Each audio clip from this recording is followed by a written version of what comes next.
বুঝলে রমা, টানা 3 দিন ধরে বৃষ্টি হয়ে যাচ্ছে। নৌকায় পারাপার করে যে পয়সা রোজগার হয় তাই দিয়ে তো আমাদের সংসার চলে। আজ 3 দিন হলো কোনো রোজগার পাতিও নেই আমার। ঠিকই বলেছ। এই শীতে মানুষ পেরে উঠছে না, তার মধ্যে আবার বৃষ্টি, তাও পরপর 3 দিন। এগুলো কি আর ভালো লাগে বলো তো? না তো জামা কাপড় শুকাচ্ছে, আর না কিছু আর ভালো লাগছে। হ্যাঁ, আজকে কি রান্না বান্না করবে কিছু ভেবে রেখেছো? কালকে তো তবু ছোট মাছ দিয়ে ভাত খাওয়া হয়ে গেল, আজ তো আর সেটুকুও পড়ে নেই। কি আছে রান্নাঘরে গিয়ে একটু দেখো দেখি। ঘরে একটু চাল ডাল, একটু বেগুন পড়ে আছে। ভাবছি একটু খিচুড়ি চাপিয়ে দেব। বৃষ্টির দিনে গরম গরম খিচুড়ি আর বেগুন ভাজা খেতে আশা করছি সবার ভালোই লাগবে। হ্যাঁ রমা, এই বুদ্ধিটা তো বেশ ভালো। তাছাড়া অনেকদিন খিচুড়িও খাওয়া হয়নি, আর বৃষ্টির দিনে খিচুড়ি খেতে আশা করছি সবার ভালোই লাগবে। বৌমা, ও বৌমা, এইদিকে একবার শুনে যাও তো দেখি। আসছি মা, এই উঠোনে বসে আছি, এখনই যাচ্ছি। বলি, উঠোনে বসে ছেলের সাথে কটর কটর করে গল্প করছো? ঘরের কাজগুলো কে করে দেবে শুনি? ঘরে যে সব কাজগুলো পড়ে আছে, তাছাড়া 3 দিন ধরে বৃষ্টিতে ঘর বড্ড অপরিষ্কার হচ্ছে প্রতিদিন। এক্ষুনি ঘরগুলো পরিষ্কার করো। আসলে মা, আজ 3 দিন হলো বৃষ্টির জন্য আপনার ছেলে নৌকা নিয়ে বেরোতে পারছে না, তাই রোজগার তো সেরকম কিছুই নেই। তাই কি রান্না করব সেই নিয়ে একটু আলোচনা হচ্ছিল। আজ বৃষ্টি পড়ছে, আজও থামছে না, তাই ভাবছি গরম গরম খিচুড়ি আর একটু বেগুন ভাজা করব সবার জন্য। শোনো বৌমা, বিজয় আমার সৎ ছেলে, তাই ও আমার ছেলে এই কথাটা বারবার করে তুলবে না। আর তাছাড়া বিজয় নয় নৌকা চালানো নিয়ে ব্যস্ত থাকে, তুমি তো ঘরেই থাকো, উপস্থিত বুদ্ধি দিয়ে একটু বাজার হাট করে আনতে পারো না? না মানে আমি তো মাঝে মাঝেই বাজার হাট করি, কিন্তু শীতের দিনেও এরকম বৃষ্টি নামবে আমি কি করে জানবো? যাই, আমি বরং ঘরের বাকি কাজগুলো সেরে নি তাড়াতাড়ি। তোমার শ্বশুর মশাই কটা দিনের জন্য বাইরে গেছে মহাজনের ধার শোধ করবে বলে। এই কটা দিন আমি তোমাদের টাকায় বসে বসে খাবো। তুমি ভেবো না আমি আমার থেকে টাকা দিয়ে তোমাদের সংসারের খরচ চালাবো। না না মা, আপনাকে দেখাশোনা করা তো আমাদের দায়িত্ব। আমাদের যেটুকু সামর্থ্য তেমনভাবেই আপনাকে ঠিক দেখাশোনা করব। ওসব নিয়ে আপনি ভাববেন না। আমি ঘরের কাজগুলো তাড়াতাড়ি করে নিয়ে রান্না চাপাতে যাব।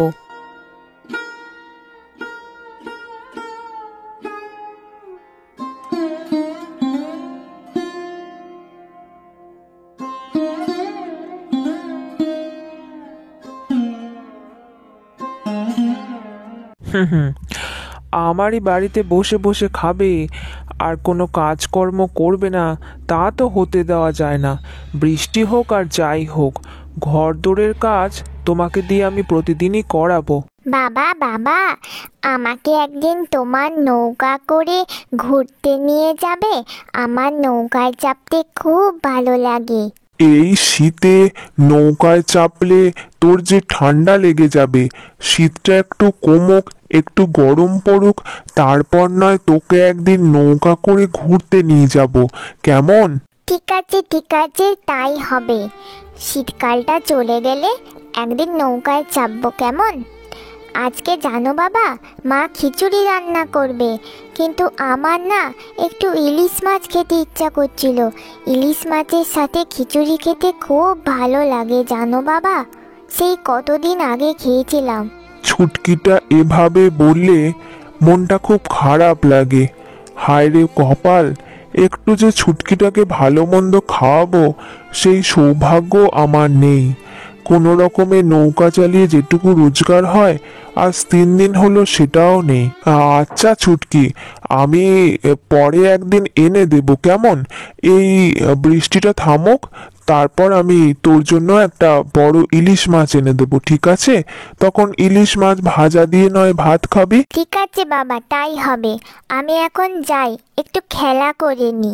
আমার ঘরের কাজ সব হয়ে গেছে মা, আমি তাহলে এবার যাই, রান্নাঘরে গিয়ে রান্না চাপিয়ে দিই। হ্যাঁ, তা রান্নাঘরেই তো যাবে, এখানে হাঁ করে দাঁড়িয়ে দেখছো কি?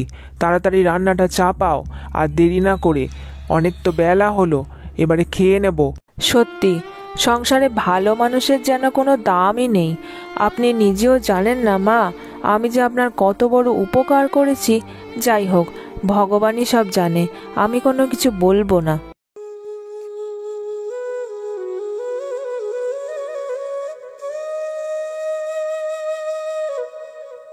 কতদিন পর বাড়ি ফিরলাম, আজ যে কি আনন্দ হচ্ছে বলে বোঝাতে পারবো না। বিজয়, ও বিজয়, বৌমা, বলি ও বৌমা, সবাই কি ঘুমিয়ে গেলে নাকি? আমি এইমাত্র এসে গেছি। এ কি বাবা, তুমি চলে এসেছো? বাইরে দাঁড়িয়ে থেকো না, খুব বৃষ্টি পড়ছে যে। এসো এসো, ভেতরে উঠে এসো। আহ, কতদিন পর নিজের বাড়িতে ফিরে এলাম। জানো গিন্নি, মহাজনের সব ধার শোধ করে দিয়েছি। বাড়ির বন্ধক রেখেই তো দোকানটা কিনেছিলাম। মহাজনের ধার সব শোধ করে দুটো ইলিশ মাছ কিনে আজ বাড়ি এসেছি, আর জমিয়ে ইলিশ মাছ খাবো। যাক বাবা, এবার একটু ভালো মন্দ খেতে পাবো। তোমার ছেলের যা সামর্থ্য, তাতে তো আমার এই কদিন ভালো খাওয়া দাওয়ায় জোটেনি, তার মধ্যে আজ আবার খিচুড়ি, তার সাথে বেগুন ভাজা। দূর দূর, এসব কি আমাদের পোষায় নাকি? তবে হ্যাঁ, ইলিশ কিন্তু আমার আর তোমার, এ আমি আগেই বলে দিলাম। এসব তুমি কি বলছো? না জেনে শুনে এমন কথা বলো না। আমার যদি সব ধার শোধ হয়, সেটা বৌমার জন্যই। বৌমা তার নিজের গয়না বিক্রি করে সমস্ত টাকা ছেলের হাত দিয়ে পাঠিয়ে দিয়েছিল। সে নৌকা করে গিয়ে দূর দেশে সেই টাকা আমাকে না দিলে আজ আমি না এই বাড়ি না আমার দোকান কোনোটাই থাকতো না। তোমার জন্য ওদের কোনোদিন ভালো মন্দ খেতেও দিতে পারিনি, কিন্তু না, আর নয়, এবার থেকে যা খাবো আমরা 5 জনে একই খাবার খাবো। সে কি, এসব তুমি কি বলছো? তা তোমার ছেলে বা ছেলের বৌমা তো কখনো আমাকে এসব জানায়নি।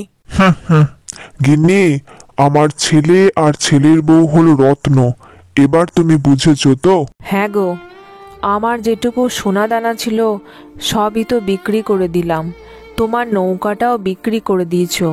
এবার আমাদের সংসার চালাবো কি করে? নৌকা বিক্রি করা ছাড়া আমার যে কোনো উপায় ছিল না গিন্নি। এখানে সবার বড় বড় নৌকা, আর আমার নৌকাটাই ছোট, তাই বেশি জন আমার নৌকায় ধরেও না, টাকাও যে রোজগার হতো না। এখন তাই অন্যের নৌকায় নৌকা চালাই। আচ্ছা ঠিক আছে, যা করেছো করেছো, ভগবান দেখবে, একদিন ঠিক মুখ তুলে চাইবে। যাই, আমি এবার ইলিশ মাছটা ভাজা করে নিই।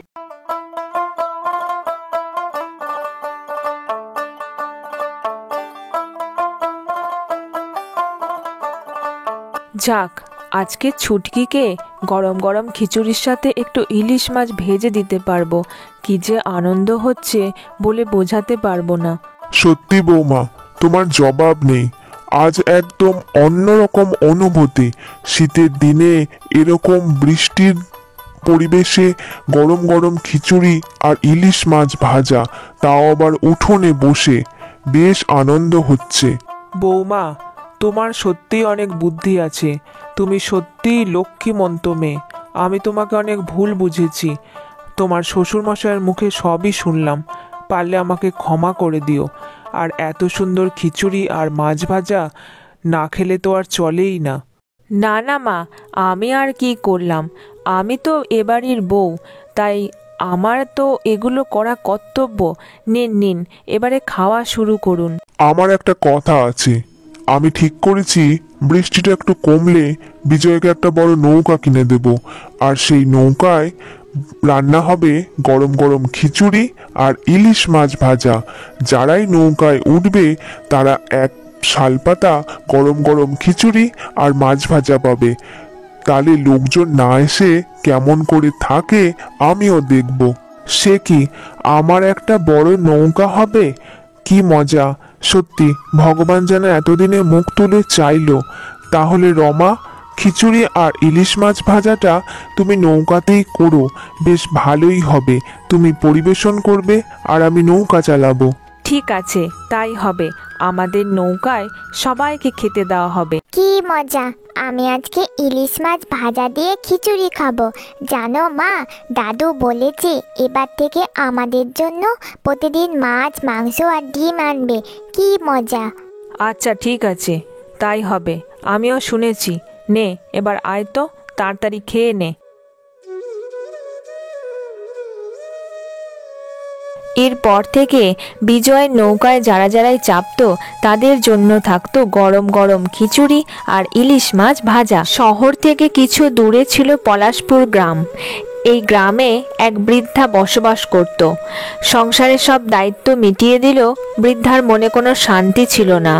কারণ 3 মেয়েরই বিয়ে হয়ে গেলেও তার 2 মেয়ে চামেলি ও পামেলি তার ঘরেই থাকতো আর সবসময় তাকে উৎপাত করত। চামেলি ও পামেলি সব কাজ তাদের মাকে দিয়েই করাতো আর তারা সবসময় আরাম করে সুখে শান্তিতে বসবাস করত। অন্যদিকে তার আরেক মেয়ে শেফালি গরিব স্বামী সুরেশের সাথে সুখে শান্তিতে বসবাস করত। তাদের আর্থিক সচ্ছলতা না থাকলেও সুখ শান্তি ছিল অপরিসীম। যাই বলিস চামেলি, এই সকাল সকাল ঘুম থেকে উঠতে আমার একদম ভালো লাগে না। সকাল সকাল ঘুম থেকে উঠতে হবে বলেই তো শ্বশুর বাড়ি আর স্বামীকে ছেড়ে এই বাপের বাড়িতে এসে আমি শুয়ে থাকি। শুয়ে বসেই কাটাতে ভালো লাগে আমার। শ্বশুর বাড়িতে থাকলে কত কাজ করতে হয়, আর বাপের বাড়িতে সব কাজ মাই করে দেয়। কি আরামে থাকা যায়। একদম ঠিক বলেছিস। ওই জন্যই তো আমার স্বামী অনেক বড়লোক হওয়া সত্ত্বেও, অনেক কাজের লোক থাকা সত্ত্বেও আমি স্বামীর সংসার করি না। কত কাজ করতে হবে জানিস, আর এদিক ওদিক হলেই সবাই কথা শোনাবে। তার থেকে ভালো এই বাপের বাড়িতে এসে বসে আছি আর কি সুন্দর খাচ্ছি আর ঘুমাচ্ছি। জানিস চামেলি, শুনলাম আমাদের ছোট বোন শেফালি নাকি কালকে আসছে। উফ, ও এলেই মা তো শুধু শেফালি শেফালিই করে যাবে। আমাদের 2 বোনকে মা তো যেন সহ্যই করতে পারে না। একদম ঠিক বলেছিস। আমার তো এক এক সময় চিন্তা হয়, মা না সম্পত্তির সব ভাগ আমাদের ছোট বোন শেফালিকেই দিয়ে দেয়। না না না, এটা হতে দেওয়া যাবে না। শেফালিকে কোনোভাবেই সম্পত্তির ভাগ আমরা দেব না। আমরা তো বাপের বাড়িতেই থাকি, তাহলে আমাদেরই ওপর তো সম্পত্তির অধিকার সবটা, তাই না? চল চল, আমি একটু বরং ঘুমিয়ে নিই।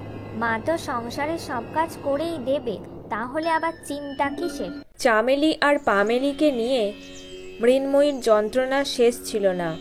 তারা কখনোই কোনো কাজে মাকে সাহায্য করতো না। ফলে সংসারের সব কাজ সেই বৃদ্ধ মাকেই করতে হতো। ও, এই বয়সে এত কাজ কি করা যায় নাকি? 2 মেয়ে ঘরে থাকা সত্ত্বেও আমাকে সব কাজ করতে হয়। একটুও কষ্ট ওরা বোঝে না। আমার ছোট মেয়ে শেফালির মনে বড্ড দয়া। কাল ও এলে আমি একটু রেহাই পাই।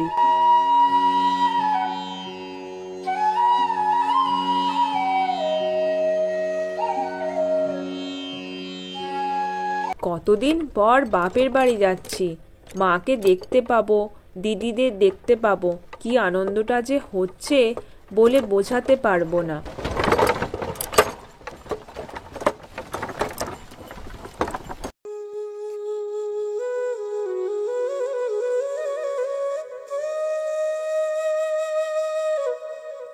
মা, ও মা, বলি কোথায় গেলে?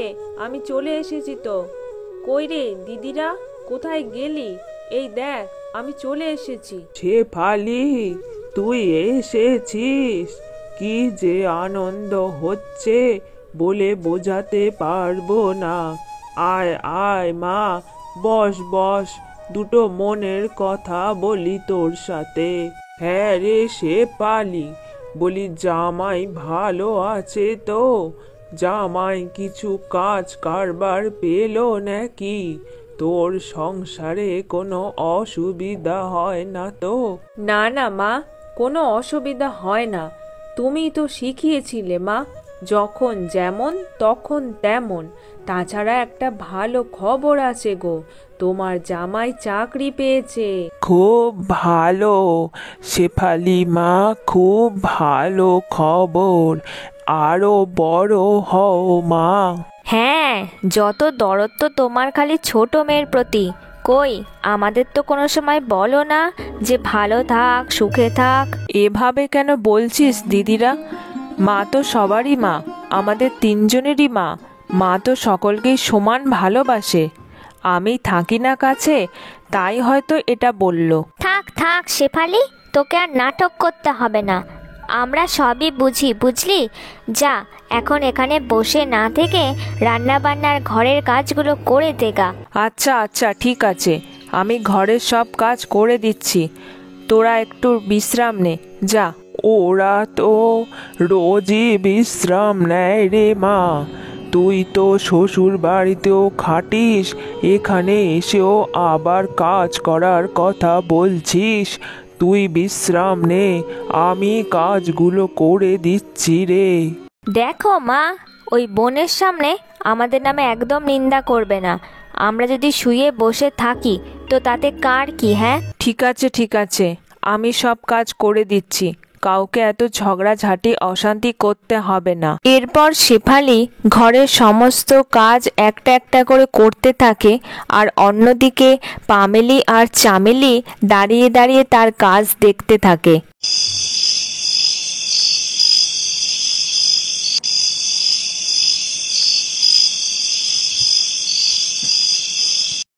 শুনছিস পামেলি, শুনলাম কাল শেফালি চলে যাবে। শেফালির বর নাকি চাকরি পেয়েছে রে। আমাদের এত বড়লোক ঘরে বিয়ে দিল, আর ওকে কত গরিব ঘরে বিয়ে দিয়েছিল। সেখান থেকে ওর বর আজকে শুনলাম চাকরিও পেয়ে গেল। হ্যাঁ রে, আমিও তো তাই শুনলাম।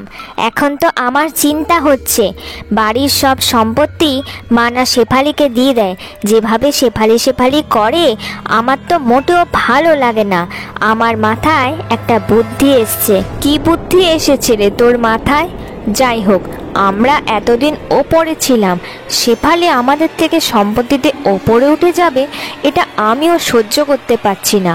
আমার যে বুদ্ধিটা মাথায় এসেছে সেটা হলো, আমি ভাবছি আমাদের এই বাড়িটা বিক্রি করে তার সম্পত্তি তুই আর আমি দুজনে সমান সমান ভাগ করে নেব, আর মাকে শেফালির কাছে পাঠিয়ে দেব। হ্যাঁ, এই বুদ্ধিটা তো তুই ভালোই দিয়েছিস, কিন্তু বাড়ি বিক্রি করে দিলে আমরা থাকবো কোথায়? সেই তো শ্বশুর বাড়ি ফিরে আবার সেই কাজ করতে হবে। ওসব এখন ভেবে লাভ নেই রে। আগে তো সম্পত্তিটা নিজেরা নিয়ে নি, তারপরে ওসব ভাবা যাবে। যতটা টাকা পাবো তাতে করে আমরা যে কোনো জায়গায় থেকে যেতে পারবো, কিন্তু বাড়ির ভাগ শেফালিকে দেওয়া যাবে না।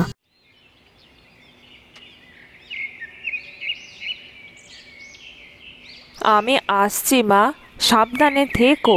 কোনো অসুবিধা হলে আমাকে চিঠিতে জানিও। হ্যাঁ রে মা, জানাবো জানাবো। যা যা, সাবধানে যা। মায়ের জন্য খুব কষ্ট হচ্ছে। পামেলি আর চামেলি মাকে দিয়ে সংসারের সব কাজ করায়। ওসব নিয়ে তুমি চিন্তা করো না শেফালি, তোমার দিদিরা তো বরাবরই ওরকম হিংসুটে। তেমন হলে মা আমাদের কাছেই থাকবে। আমি তো এখন চাকরি পেয়ে গেছি, আমাদের তো আর অর্থের এখন অভাব নেই। যাই হোক, আমার কাল থেকে অফিস শুরু, বড় পোস্টে চাকরি, অনেক টাকা মায়না, দায়িত্ব অনেক। শোনো মা, আমরা দুই বোনে ঠিক করেছি তোমার এই বাড়িটা আমরা বিক্রি করে দেব। আর কথাও হয়ে গেছে, বাড়ির যে কিনবে সে কালকে দেখতে আসছে। লোকটার নাম এস সরকার। হ্যাঁ মা, সম্পত্তির যা টাকা পাবো তা আমরা দুই বোনে ভাগ করে নেব। আর তুমি কালকেই শেফালির কাছে চলে যেও, পরিষ্কার জানিয়ে দিলাম। হায় রে আমার পোড়া কপাল, শেষ জীবনে যে এই সব ছিল তা কি করে জানবো। 3 মেয়েরই বিয়ে দিলাম, 2 মেয়ে ফিরে এসে এইভাবে আমাকে উৎপাত করছে। শেষে কিনা ভিটে মাটিটুকুও বিক্রি করে দিতে চাইছে। আর একটা কথা শুনে রাখো মা, ওই যে তুমি শেফালি করো না, দেখবে কাল যখন সম্পত্তির ভাগ আমরা দুই বোনে নিয়ে নেব তখন শেফালিও তোমাকে দেখবে না, এই আমি বলে দিলাম।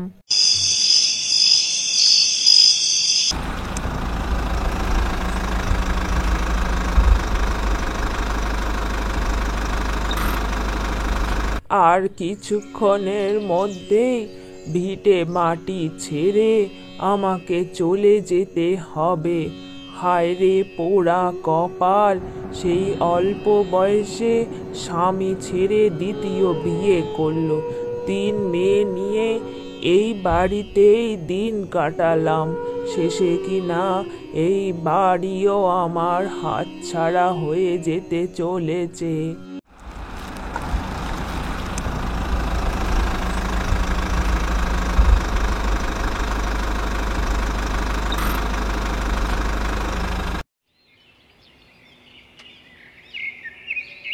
কতদিন পরে শ্বশুর বাড়িতে এলাম, যাই হোক ভেতরে যাই এবার।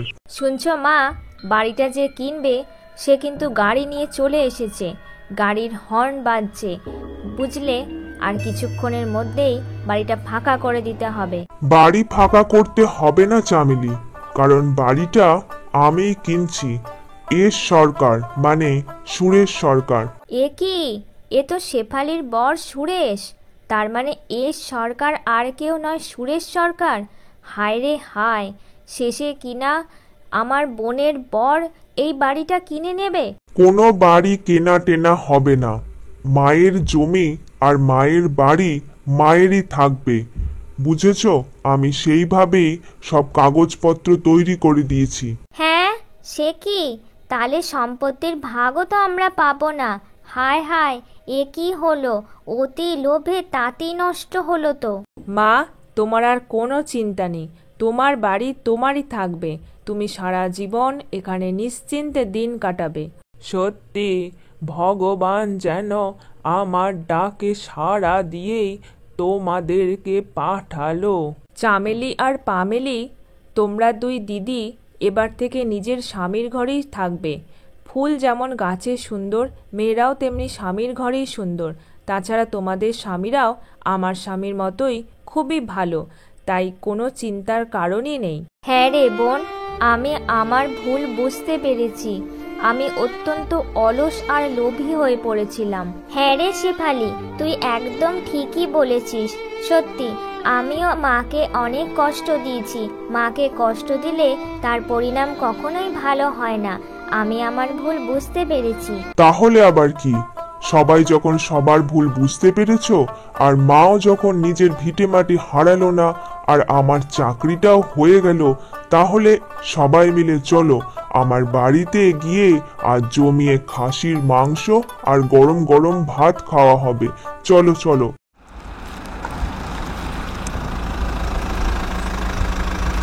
এরপরে ওই বাড়িতে জমিয়ে খাওয়া দাওয়ার আয়োজন চলতে থাকে, আর সবাই একসাথে সুখে শান্তিতে বসবাস করতে থাকে।